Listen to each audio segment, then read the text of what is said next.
Some scholars say that smoking is haram.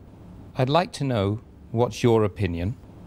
And does smoking invalidate the fast? As far as smoking is concerned, several years before, when science hadn't advanced that far, most of the scholars used to say that smoking is makruh.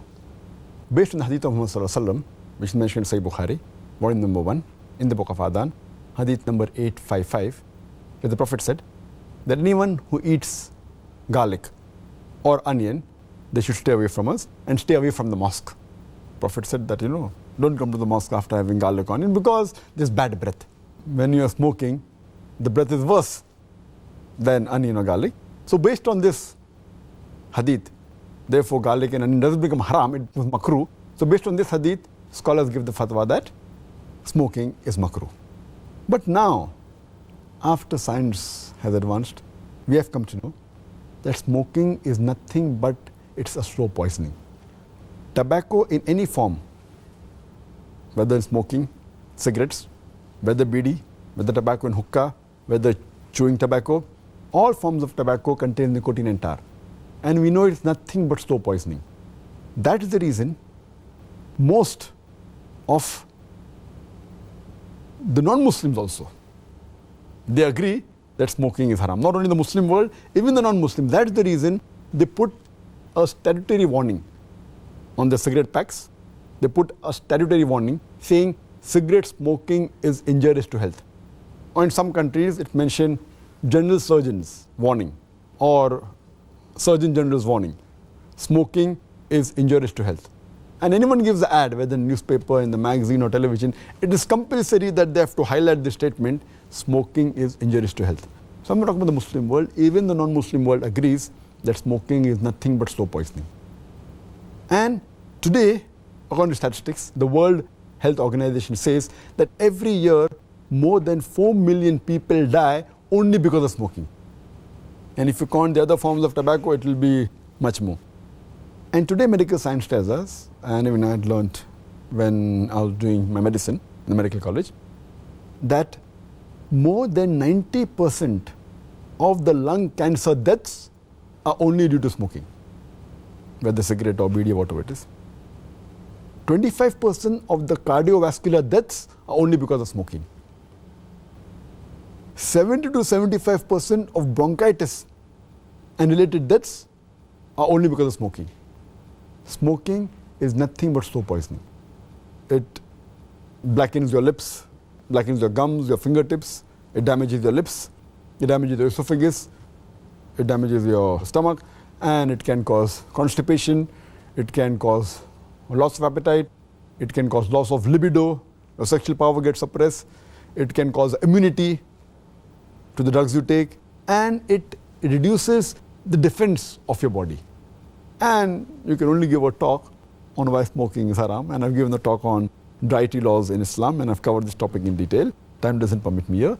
But based on all these various research, there are today more than 400 fatwas. The majority of the scholars, they agree that smoking is haram, and all form of tobacco is haram. There may be certain scholars of certain countries, including this country where I come from, India, they say it is makruh yet. But most of the scholars, otherwise, throughout the world, majority of them, they agree that smoking is haram. Allah says in the Quran, in Surah Araf, chapter number 7, verse number 157, that you follow the prophet, the unlettered prophet who's mentioned in your law and scriptures. And further it says that this prophet asks you to do things which are good for you, tayyib for you. So take what he gives it to you, what is lawful and good. And he prohibits things which are khabis, things which are unlawful, things which are bad for you. So what a prophet gives, what he gives you which is good, take, and he prohibits you things which are khabis, unlawful, you have to abstain from it. This is the law.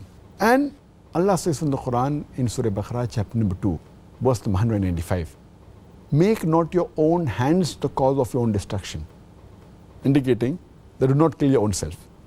Because smoking is nothing but slow poisoning, it comes under this category, something like suicide. Slow poisoning, every puff you take, you reduce your life. So based on this, there are more than 400 fatwas saying that smoking is haram. And furthermore, this is one of the major reasons why it's haram.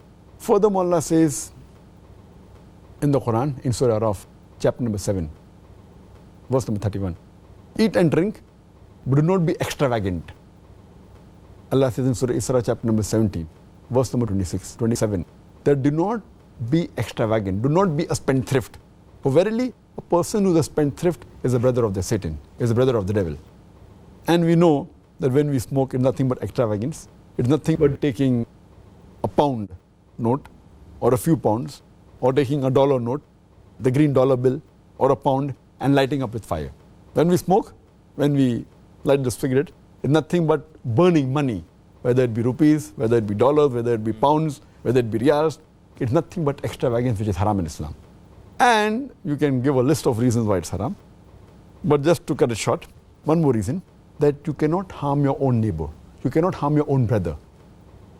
And in smoking, when you exhale out the smoke, it causes more damage to your neighbor. Passive smoking is more dangerous than active smoking. And the person who smokes, when he exhales out, if the person who's a neighbor inhales the smoke, it causes more damage to him than the person who smokes. That's the reason many countries like Singapore, etc., they've banned smoking in public places. In your personal house, you can do it. In public places, in government places, smoking has been banned. So based on this, it's haram. So smoking is haram. As far as the second part of the question is concerned, that does smoking invalidate the fast?